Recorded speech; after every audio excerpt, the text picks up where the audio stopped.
قل إن الموت الذي تفرون منه فإنه ملاقيكم আল্লাহ পাক বলেন মরণ থেকে পালাও তুমি, মরণ তোমায় লইবে ঘিরে। যদিও সুদূর আকাশ পথে লুকাও সেথায় লাগিয়ে সিঁড়ি। তুমি যদি আকাশে গিয়েও পালাও, গ্রহতে গিয়েও যদি পালাও, উপগ্রহতে গিয়েও যদি পালাও, যেখানেই থাকো না কেন, মৃত্যুর সময় যখন এসে যাবে, এ মহারোগের চিকিৎসক নেই, নাই সে ঔষধ জগতে।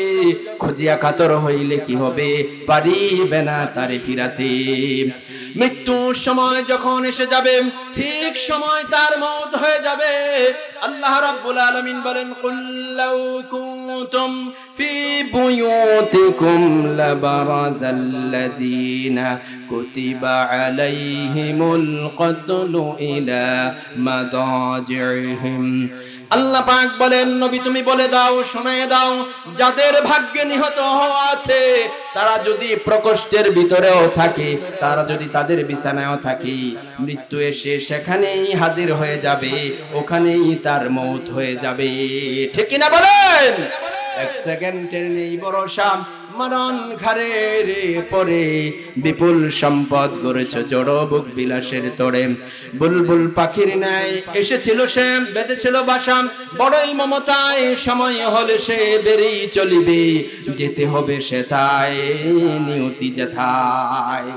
যে কোনো মুহূর্তের ভিতরে মালাকুল মউতের পক্ষ থেকে আমাকে পরপরে যাওয়ার ডাক এসে যেতে পারে।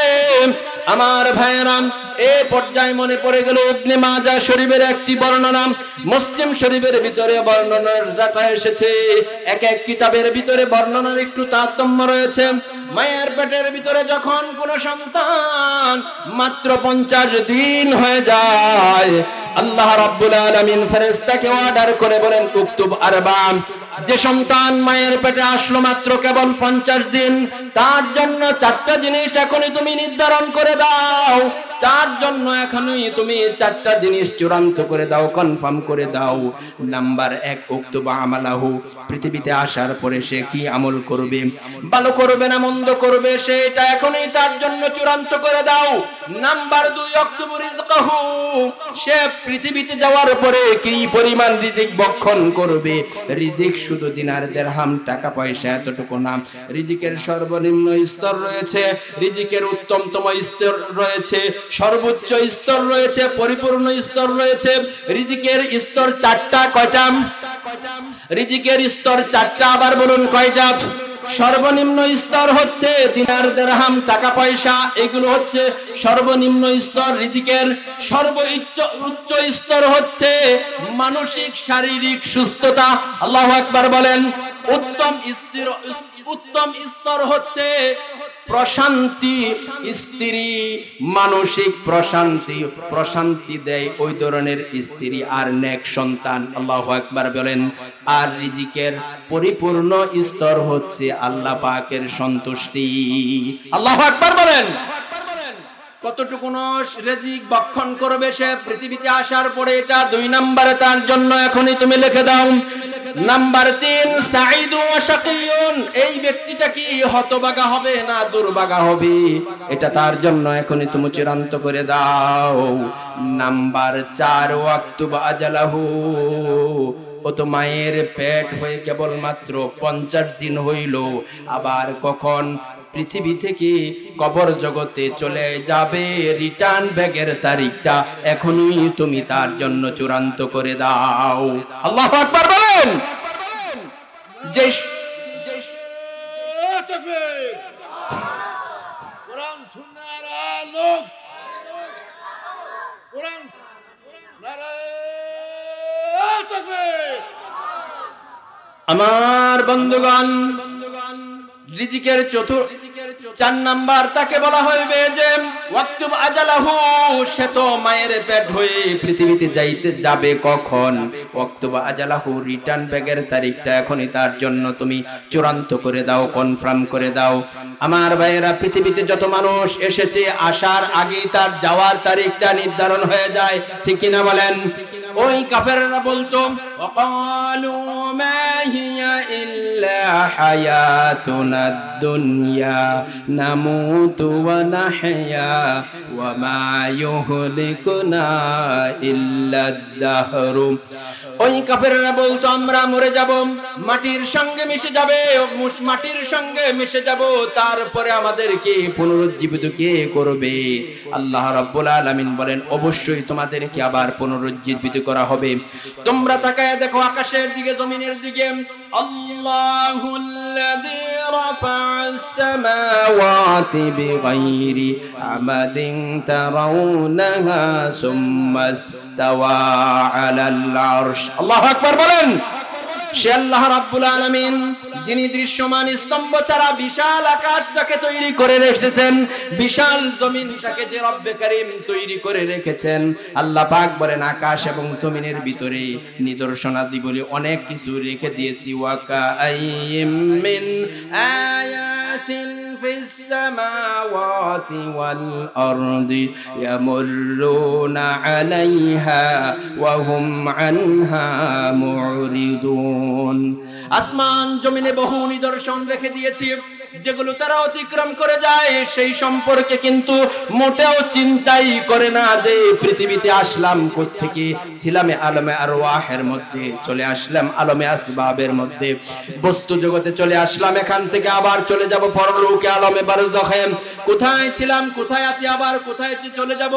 অনন্তকাল থাকতে হবে পরলোকে, এত সময় থাকতে হবে। মাওলানা রুম আলাইহিমুর রাহমা তিনি লেখেন যে একটা পাখি এই পৃথিবী বড় যদি থাকে, সরিষা সপ্ত আকাশের উপরে যদি থাকে একটা পাখি, পৃথিবী বড় সরিষা আকাশ পর্যন্ত উঁচা, সেই সপ্ত আকাশের উপর থেকে ছোট্ট একটা পাখি আসবে পৃথিবীতে এসে ছোট্ট একটা সরিষার দানা নিয়ে যাবেন, সাত আকাশের উপরে রাখবে, ৭০,০০০ বছর বিশ্রাম করবে, আবার পৃথিবীতে আসবে, আসার পরে ৭০,০০০ বছর বিশ্রাম করবে। এমনি ভাবে ৭০,০০০ বছরের বিরতিতে একটা একটা দানা নিতে নিতে তামাম পৃথিবীর সমস্ত দানাগুলি যদি সাত আকাশের উপরে নেওয়া হয়েও যায়, তারপরেও আল্লাহ রাব্বুল আলামিন পরকালীন যে জীবন রেখেছে সেই জীবনের শেষ হবে না। আল্লাহু আকবার বলেন। শুধু বিচারের দিনটা সম্পর্কে আল্লাহ রাব্বুল আলামিন বলেন ৫০,০০০ সানাতিন মিম্মা তাউদ্দুন। এই পৃথিবীতে তোমাদের গণনা মতে ৫০-৭ দিনের সপ্তাহ, ৩০ দিনের মাস, ৫২ সপ্তাহের বছর, এভাবে করে মাস দিন বছর গণনা করে ৫০,০০০ বছর যত বড় লম্বা, কিয়ামতের দিন শুধু বিচারের দিনটা হবে তত বড় লম্বা। আল্লাহু আকবার বলেন। আল্লাহ রাব্বুল আলামিন কিয়ামতের দিনের কথা স্মরণ করে দিয়ে আল্লাহ পাক বলেন ওয়া আশরাকাতিল আরদু বিনুরি রাব্বিহা ওয়া উদিআল কিতাবু ওয়া জিআ বিন নাবিয়িনা ওয়াশ শুহাদা ওয়া কুদিয়া বাইনাহুম বিল হক ওয়া হুম লা ইউজলামুন। আল্লাহু আকবার বলেন। আল্লাহ পাক বলেন পৃথিবী তার রবে নূরের ঝলকানিতে উদ্ভাসিত হবে, পয়গম্বর এবং সাক্ষীগণকে হাজির করা হবে, সকলের প্রতি সুবিচার করা হবে, কারো প্রতি কোনো জুলুম করা হবে না। সুতরাং ইয়া আইয়ুহাল ইনসানু ইন্নাকা কাদিহুন ইলা রাব্বিকা কাদহান ফামুলাকি। হে মানুষ, তোমার পালনকর্তা পর্যন্ত পৌঁছতে তোমাকে অনেক কষ্ট করতে হবে। ফাআম্মা মান উতিয়া কিতাবাহু বিয়ামিনিহি ফাসাউফা ইউহাসাবু হিসাবান ইয়াসীরা ওয়া ইয়ানকালিবু ইলা আহলিহি মাসরুরা। আল্লাহু আকবার বলেন। যার আমলনামা ডান হাতে আসবে, কোন হাতে? যার আমলনামা ডান হাতে আসবে তার হিসাব নিকাশ সহজ হয়ে যাবে। আমলনামা হাতে করে আনন্দ চিত্তে সে আপন পরিবারের সঙ্গে মিলিত হতে পারবে। আয় আল্লাহ, কিয়ামতে দয়া করে আমাদেরকে আমাদের আমলনামা ডান হাতে দিও, বলি আমিন। আল্লাহ রাব্বুল আলামিন বলেন ওয়া নাদাউল মাওয়াজিনাল কিসত লিয়াউমিল কিয়ামাতি ফালা তুযলামু নাফসুন শাইআ ওয়া ইন কানা মিসকালা হাব্বাতিম মিন খারদালিন আতাইনা বিহা ওয়া কাফা বিনা হাসিবিন। আল্লাহু আকবার। আল্লাহ রাব্বুল আলামিন বলেন, কিয়ামতের দিন আমি ন্যায় বিচারের মানদণ্ডকে স্থাপন করব। আল্লাহু আকবার বলেন। ন্যায় বিচারের মানদণ্ডকে স্থাপন করব, সেখানে কারো প্রতি কোনো জুলুম করা হবে না। যদি কোনো আমল সরিষার দানা পরিমাণ যদি থাকে, আল্লাহ রাব্বুল আলামিন হাকিম লুকমান তার সন্তানকে নসিহত করতে গিয়ে বললেন, ফাতাকুন ফি সাখরাতিন, ও আমার কলিজার টুকরা সন্তান, ফাতাকুন ফি সাখরাতিন আও ফিস সামাওয়াতি আও ফিল আরদি ইয়াতি বিহাল্লাহ। এই আমার সন্তান শুনে রাখো, একটা সরিষার 1000 ভাগের 1 ভাগ যদি কোনো প্রস্তর খণ্ডের ভিতরে হারিয়ে যায়, কোন গ্রহ অভ্যন্তরে যদি হারিয়ে যায়, জমিনের কোন পরতে যদি একটা সরিষার 1000 পরিমাণ 1 ভাগও যদি হারায় যায়, কিয়ামতের দিন রব্বে কারীম তোমার আমলনামা তোমার সামনে দণ্ডায়মান হাজির করে দিবেন। আল্লাহু আকবার বলেন। হাজির করে দিয়ে বলবেন, পড়ো তোমার আমলনামা। ইকরা কিতাবাকা কাফা বিনাফসিকাল ইয়াউমা আলাইকা হাসিবা। পড়ো তোমার আমলনামা তুমি নিজেই পড়ো। নিজে পড়ে তোমার হিসাবের জন্য তুমি নিজেই যথেষ্ট হয়ে যাবে। তুমি আমলনামাটা পড়ো, সে আমলনামা পড়বে, পড়ে আশ্চর্যান্বিত হয়ে বলবে, মালি হাযাল কিতাব লা ইউগাদিরু সাগীরাতান ওয়ালা কাবীরাতান ইল্লা আহসাহা। এ কেমন আশ্চর্য ধরনের কিতাব! ছোট থেকে ছোট যত আমল করেছি তাও এতে লিপিবদ্ধ আছে, বড় যত আমল আছে করেছি সেটাও লিপিবদ্ধ লেখা আছে। ওয়াজাদু মা আমিলু হাদিরান ওয়ালা ইয়াসলিমু রাব্বুকা আহাদা। তোমার রব কিন্তু কারো প্রতি জুলুম করেন না। তুমি যা যা আমল করেছিলে সেই আমলই তোমার খাতার মধ্যে, তোমার আমলনামায় লিপিবদ্ধ আছে। আল্লাহ পাক কোশ্চিন কালেও কোন বান্দার উপরে সরিষার দানা পরিমাণও জুলুম করেন না। ঠিক কিনা বলেন? আমার বন্ধুগণ, আল্লাহ রাব্বুল আলামিন তাই জানিয়ে দিলেন, বললেন যে তোমার আমলনামা তোমাকেই। ওয়াজাদু মা আমিলু হাদিরান ওয়ালা ইয়াজলিমু রাব্বুকা আহাদা। তোমার রব কিন্তু তোমার প্রতি বিন্দুমাত্র জুলুম করবেন না। প্রত্যেকের আমলনামার জন্য নিজেকেই নিজের আমলের হিসাব দিতে হবে। যদি কোনো ব্যক্তি মনে করে যে আমার আমলনামা আল্লাহর দরবারে জীবনের সমস্ত কৃতকর্ম হিসাব দিতে হবে, তাহলে 31 নাইটে অমুসলিমদের উদযাপন করার জন্য কোন যুবক হাজির হবে না। রব্বে কারীমের দরবারে হাজিরা দিতে হবে। জীবনের সমস্ত কৃতকর্ম আমাকে জবাব দিতে হবে। কার সামনে? আল্লাহর সামনে জবাব দিতে হবে। তাহলে এই ব্যক্তি চুরি করবে না, ডাকাতি করবে না, জেনা করবে না, হত্যা দর্শন কোনো অন্যায় সে ব্যক্তি করবে না। তার পরকালের চিন্তা তার মনের ভিতরে এমন ভাবে গেড়ে বসবে যে আমাকে সব কিছু দেখা হচ্ছে, শোনা হচ্ছে, রব্বে কারীমের দরবারে আমাকে জবাব দিতে হবে। ঠিক কিনা বলেন?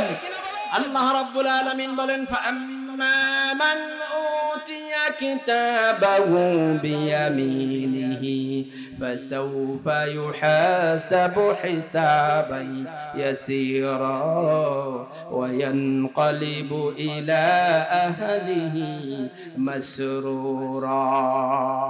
হায় হায় হায় হায়! আল্লাহ সুবহানাহু ওয়া তাআলা বলেন যে ফাআম্মা মান উতিয়া কিতাবাহু বিয়ামিনিহি, হ্যাঁ, ফাআম্মা মান তাগা ওয়া আসারা আল হায়াতাদ দুনিয়া ফাইন্নাল জাহিমা হিয়াল মাওয়া। আল্লাহু আকবার বলেন। আল্লাহ পাক জানিয়ে দিলেন, অথবা যে ব্যক্তি আল্লাহর সঙ্গে বিদ্রোহ করেছে, দুনিয়ার জীবনকে অগ্রাধিকার দিয়েছে, পরকালের জন্য পাথেও জোগাড় করে নাই, শুধু দুনিয়া মৌজ মাস্তি ললো দুনিয়াকে অগ্রাধিকার দিয়েছে, যার তার জায়গা হচ্ছে জাহান্নাম। জোরে কোন নাউজুবিল্লাহ। ওয়া আম্মা মান খাফা মাকাম রাব্বিহি ওয়া নাহান নাফসা আনিল হাওয়া ফাইন্নাল জান্নাতা হিয়াল মাওয়া। আল্লাহু আকবার বলেন। আর যে ব্যক্তি আপন প্রভুর সঙ্গে উপস্থিত হওয়াকে ভয় করেছে, আপন প্রভুর সামনে উপস্থিত হওয়াকে ভয় করেছে, আপন প্রবৃত্তিকে লালসার হাত থেকে বাঁচিয়ে রেখেছে, তার জন্য রেখে দিয়েছেন আল্লাহ পাক জান্নাত। তার জন্য কোন জায়গা? জান্নাত তার জন্য আল্লাহ সুবহানাহু ওয়া তাআলা রেখেছেন। সুতরাং শয়তান চায় মানুষকে, কোন পৃথিবীর কোন টেকনোলজি, কোন বৈজ্ঞানিক বলবে না যে শয়তান আপনার উপরে প্রভাব বিস্তার করে শয়তানি করাবে, গুনাহ করাবে, পাপাচার করাবে। এটা কেবলমাত্র কোরআনে কারীম, রাসূল কারীম সাল্লাল্লাহু আলাইহি ওয়াসাল্লাম বলে দিয়েছেন যে শয়তান তোমাদেরকে জাহান্নামের দিকে নিয়ে যাবে। শয়তান যদি আপনাকে শয়তানের কাজ করাইতে সক্ষম হয়, তাহলে এমনও কোনো কাজ নাই যে আপনার দ্বারা করাবে না। শয়তান কাকে ধরেছে কাকে ধরে নাই বোঝার জন্য একটা উদাহরণ শুধু শুনেন। প্রথমত আলামত হচ্ছে তিনটা। কয়টা? তিনটা আলামত। শয়তান যাকে ধরেছে তাকে মৃত্যুর কথা বলিয়ে দেয়, পরকালের কথা বলিয়ে দেয়, দুনিয়ামুখী করে দেয়, পরকাল বুলায় দেয়, দুনিয়ামুখী করায় দেয়, আর মৃত্যুর কথা তাকে বুলায় দেয়। দুনিয়ামুখী করায় দেয়, পরকাল মুখ থেকে বিমুখ করায় দেয়, আর মৃত্যুর কথা বলিয়ে দেয়। শয়তান যদি কোনো ব্যক্তিকে ধরে, তখন ইমানের সাপটা তার নষ্ট করে দেয়। বিষাক্ত সাপ যদি কোনো মানুষকে কাটে, তাহলে দেখবেন আগের জামানায় উজা ছিল, বিষাক্ত সাপ কামড়িয়েছে কিনা এটা উজা এসে পরীক্ষা করার জন্য মুখে খুব জালওয়ালা মরিচ অথবা তিতো দেয়। দেওয়ার পরে সেই ব্যক্তি যদি বলে যে পানি লবণকে লবণ বলে, তিতোকে তিতো বলে, তাহলে বুঝতে হবে বিষাক্ত সাপ কামড়ায় নাই। আর যদি ঝালকে, লবণকে, তিতোকে সব পানি পানি বলে, তাহলে বোঝা গেল তাকে বিষাক্ত সাপে কামড়িয়েছে। এই পৃথিবীতে যত ধরনের বিষাক্ত সাপ আছে, সবচেয়ে বড় বিষাক্তকর সাপ হচ্ছে শয়তান। সবচেয়ে বিষাক্তকর সাপ কোনটি? শয়তান। শয়তান যাকে ওয়াসওয়াসা দিতে পারে, শয়তান যাকে মুরিদ করাইতে পারে, শয়তান যাকে ফুটবল বানাইতে পারে, সর্বপ্রথম তার ইমানের সাপকে নষ্ট করে দেয়। তখন তার কাছে কোরআনে কারীম ভালো লাগে না, তার কাছে ইসলামের কথা ভালো লাগে না। উলামায়ে কেরাম দেখলে তার কাছে জঙ্গি জঙ্গি মনে হয়। ঠিক কিনা বলেন? বলে গেলে চলবে না। বাংলার তথা এলাকায় এলাকায় যেই সমস্ত হামলা মামলা, অন্যায় অবিচার হয়ে যাচ্ছে, এর কোনটার সাথে বাংলার কোন নায়েবে নবী ছাত্র তুলাবাদের লেশমাত্র কোনো সম্পর্ক নাই, নাই, নাই। ঠিক কিনা বলেন? এদের সম্পর্ক আছে জামিউস সুন্নাহ মডেল মাদ্রাসার ছাত্রদের সম্পর্ক আছে কোরআনে কারীম তেলাওয়াতের সাথে সম্পর্ক, এদের সম্পর্ক তাহাজ্জুদের সাথে সম্পর্ক, এদের সম্পর্ক খুলুকে আযম ওয়াল আখলাকের সাথে সম্পর্ক। তুচ্ছ স্বার্থের গলে পড়ে তাদেরকে গালিগালাজ করবে না, ছোট চোখে তাদেরকে দেখবে না। কেউ যদি তোমার সামনে আলেম উলামাদেরকে, ছাত্র তুলাবাদেরকে গালি দেয়, তুমি তাকে চোখে আঙ্গুল দিয়া বলে দিতেই পারো বেয়াদব কোথাকার। এরা ওয়ারাসাতুল আম্বিয়া নায়েবে নবী, এরা হাফিজজির সন্তান, এরা পীরজির সন্তান, এরা শামসুল হক ফরিদপুরীর সন্তান, এরা শ্রেষ্ঠ মুফাসসিরের সন্তান, এরা শ্রেষ্ঠ মুহাদ্দিসের সন্তান। ঠিক কিনা? আওয়াজ করে বলেন।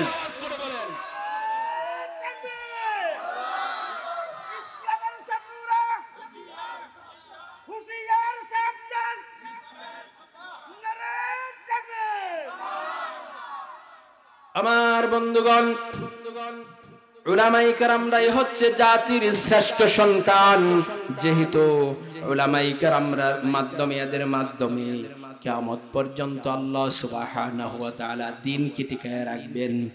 যারা এফসিপিএস হয়েছেন তারাও আমাদের ভাই বেরাদার, যারা আইনজীবী হয়েছে মুসলমান তারাও আমাদের ভাই বেরাদার, যারা বুদ্ধিজীবী হয়েছে মুসলমান তারাও আমাদের ভাই বেরাদার, যারা প্রকৌশলী হয়েছে তারাও আমাদের ভাই বেরাদার, যারা ম্যাজিস্ট্রেট হয়েছে তারাও আমাদের ভাই বেরাদার মুসলমান ইমানদারেরা।